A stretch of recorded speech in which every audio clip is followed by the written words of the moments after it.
ठाण्यामधलं जे चित्र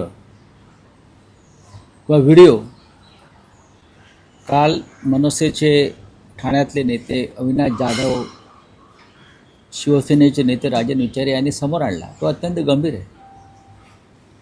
पोलीस उमेदवारांच्या घरात जातात, गेले मग मनसे असेल किंवा शिवसेना असेल, आणि त्यांना घरातून पकडून गाडीत टाकून एकनाथ शिंदेंच्या ठाण्यातल्या घरी आणतायत. हे काम पोलिसांना दिलंय, हे काम पोलिसांना दिलंय आणि पोलीस ते इमान इतबारे करतायत.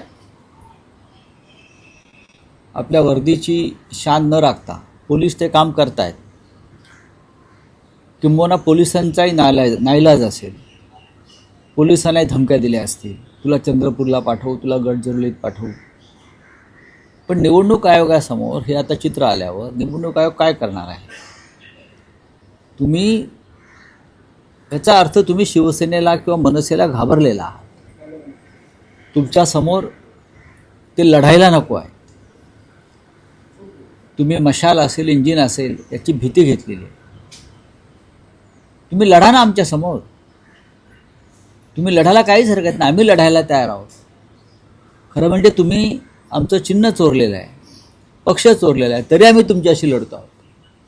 एकनाथ शिंदे यांच्यामध्ये हिंमत आणि मर्दानगी असेल तर ते असे उद्योग करणार नाही. पण त्यांनी आयुष्यभर असेच पाठीमागून खंजीर खुपसण्याचे उद्योग केलेले आहेत.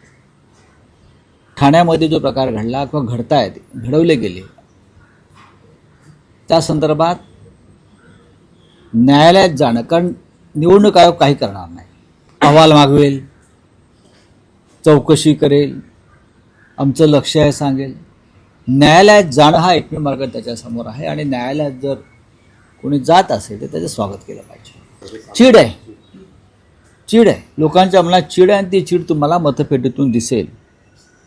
तुम्हाला वाटत असेल अशा प्रकारे उमेदवार पळवल्याने, मताला 10,000 15,000 वाटल्याने मुंबई ठाण्यातल्या मतदारांवर फरक पडेल, तर तो भ्रम आहे. जे विधानसभेला लोकसभेला झालं ते महापालिकेत होणार नाही याची मला खात्री आहे.